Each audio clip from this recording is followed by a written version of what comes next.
What's up, YouTube? First and foremost, shout out to Alien Army. Raise up, stand up, hit a like button, and definitely drop a comment. Checking in. Real quick as well, if anybody wants to send me any private messages, I do have an email that's set up. I'll put it in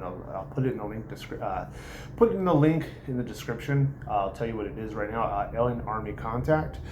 Shout out to the donations, and if you don't know what Alien Army is, those are people that rock with me heavy, rock with me tough by always hitting the like button and dropping a comment and being subscribed to me. If you don't know, put as a comment, put a emoji, wave, anything like that. I do respond to 99.9% of my comments. I'll always do that, whether I'm small or become a big channel. If you take the time to write something, I'm going to take the time to respond and read it, of course. Today's video, excuse me, homeless gang stalking. You'll notice that I didn't mention in here, the gentleman's name is Chris Styles, styled up. I'll talk about that towards the end. This is a video I did want to talk about for quite some time. I did get tagged or mentioned on YouTube from him a couple days ago, and one of the things is he's left me comments that are all really nice and really cool. He understands things, very articulate and stuff like that. So I know that he's subscribed to me and he rocks with me. If somebody mentions me, I'm going to go ahead and most likely mention them back and at least acknowledge them, you know what I'm saying? More than acknowledge them, this is a video I did want to do before, and I think one of his older comments, or I've had a couple comments asking about gang stalking, so I wanted to get into it. But him ringing it up, I'll talk about more of that a little bit later. Right now I'm going to jump in what I know is gang stalking, and I'll tell you about some personal experiences that has happened to me. All right, if you know what a gang stalking is, it's basically people harassing you, and so I'll tell you the urban legend first, and then I'll talk to, and everybody can have a different perspective. Let's say that I use the wrong terminology, that's okay. I'm not perfect, you know what I mean? But the urban legend of gang stalking, from how I remember it and stuff like that, and I guess what I've been told or what I've pieced together, has been a long time ago. Psychiatric facilities would want people to come in there, and there was people that would go ahead and basically discredit, dismantle, make them paranoid to get them in. Another reason, another urban legend, and I'm not saying these are true, I'm just telling you what I heard. What I heard and what I kind of pieced together. Another urban legend part of that is that if let's see here, man, I just lost my train of thought. But basically, yeah, the psychiatric people, people that wanted to be people that make medication, right? They would want certain people so they can use experiment stuff on, right? That was one of the ways they did it as well. Nowadays, it's a totally different story, so I'll talk about nowadays. Nowadays with gang stalking, let's say you were talking out against Scientology. They are notorious. There's a bunch of documentaries out there of what they do. They attack you, whistleblowers. Bob Lazar, for example. Bob Lazar, in my opinion, has been gang stalked, and then also on top of being gang stalked, he had the Alphabet Boys driving him crazy, most likely as well, right? For regular people, what actually happens, and this is just my opinion, this is my perspective, as always, on the internet, you leave a blueprint, a fingerprint. So let's say, for example, you go to certain websites, and the Y-Files just did a video about this, and I'm going to be, watching what I say. But if you go to certain websites, if you go to certain forums, if you, stuff like that, they can look at that and be like, okay, the last 9 people that ever did this, or the last 100 people that went to the same sites that were consecutive, them using their own, not algorithm, but them breaking down the statistics in such a manner they can actually see, or they could project what you may do in the future. So if the last 100 people that have the same fingerprint as you, by looking at the same stuff, watching the same movies, leaving the same type of comments, sending the same kind of emails, sending the same kind of messages, using the same kind of apps, your shopping habits and stuff like that, all that stuff, right? they would look at that and be like, okay, this person, the last 100 people or the last 90 people out of 100, they all turned up doing this. So if they turned up doing this, wait a minute, they might be good for medication.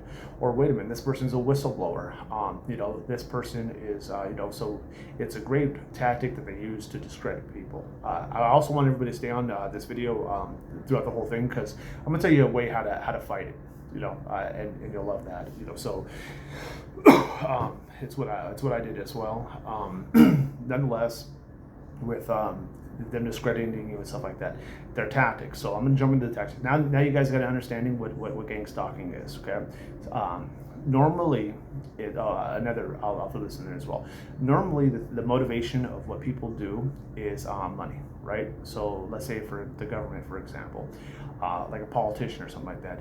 You follow the money, you follow the reason. Like, you don't need some elaborate motive. These kind of people, their motives isn't that at all. It's not money driven. It's revenge.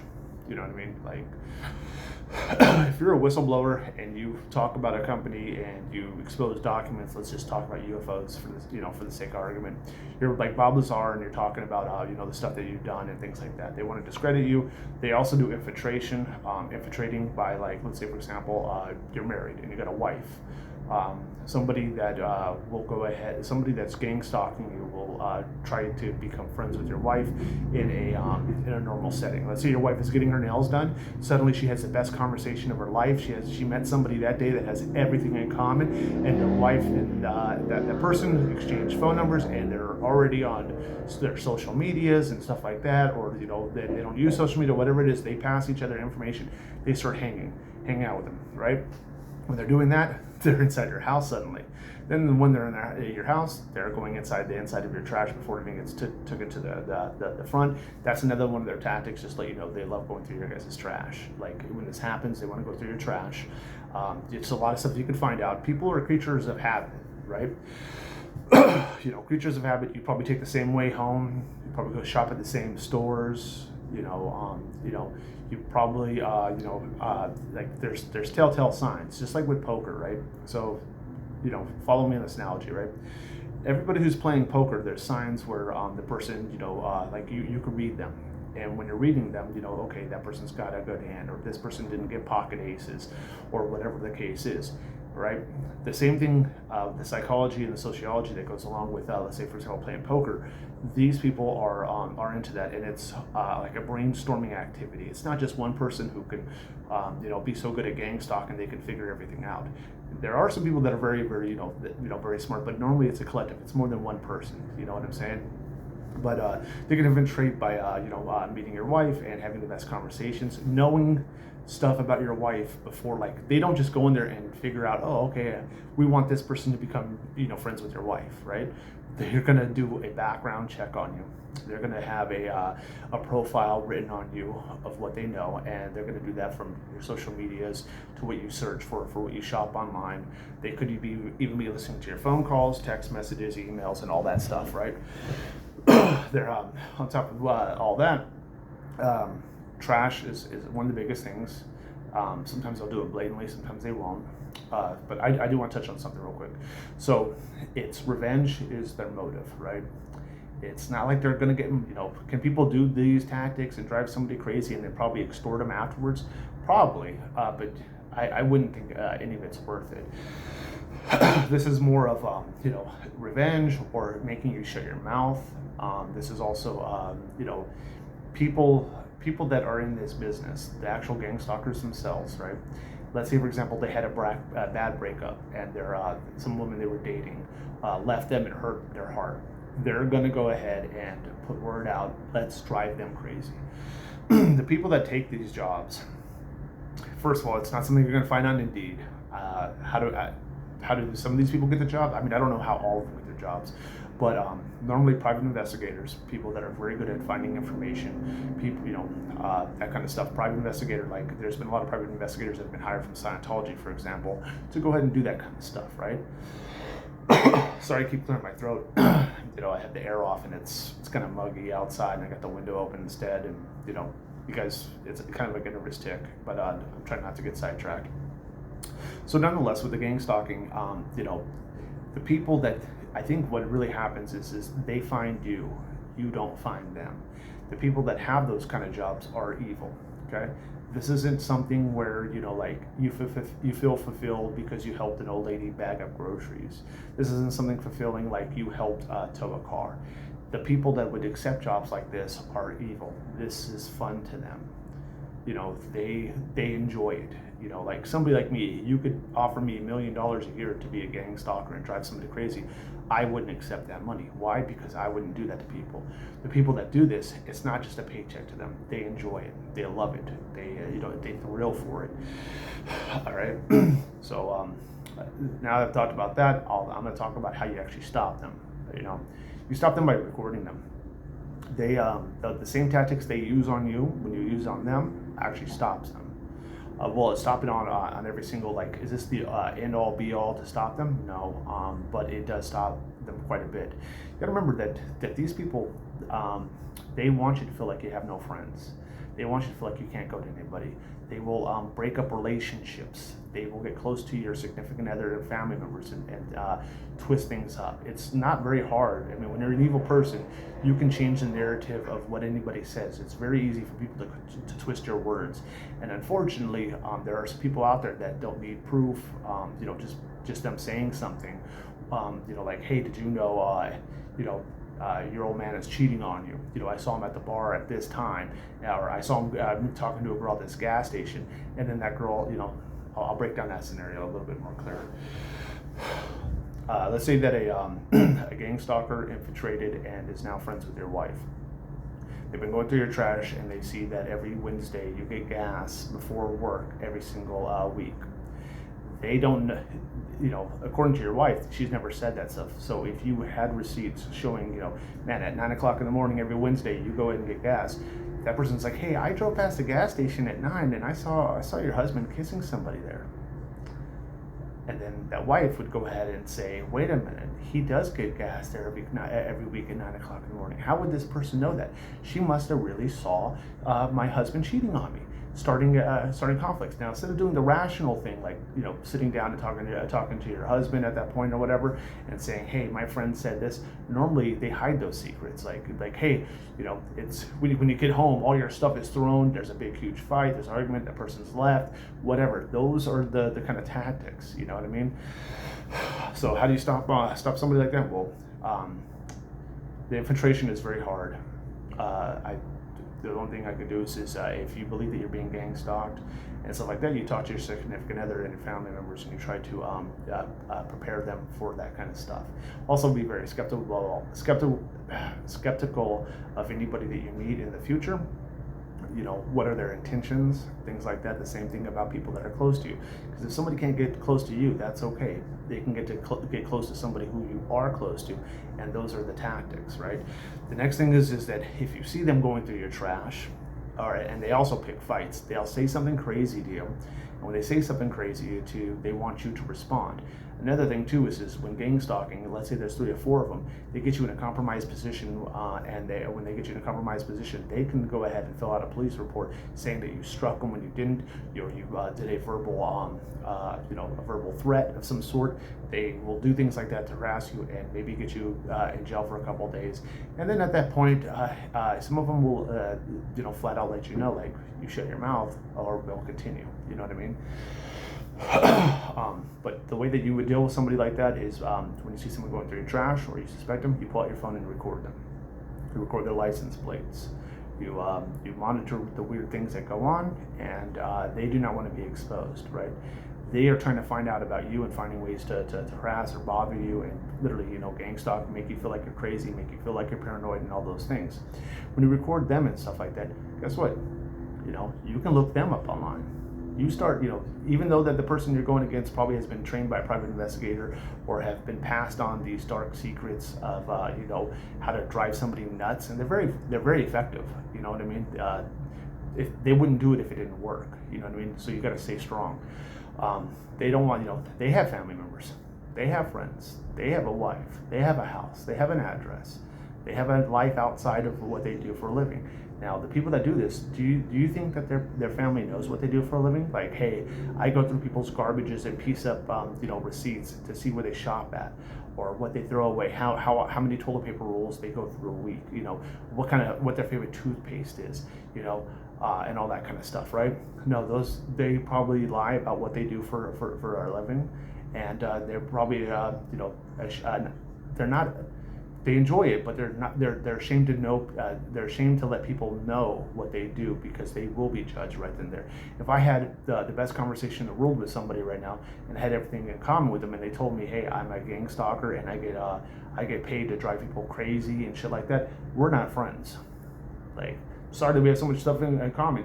If that's what you do for a living, then no. And I'm not judgmental about every single position that somebody might have. However, that position is evil to me, and I don't want nothing to do with it. The times, do I think that I'm being gang stalked on a daily basis, and am I paranoid about it? No. Do I believe that I have been gang stalked before? Yeah.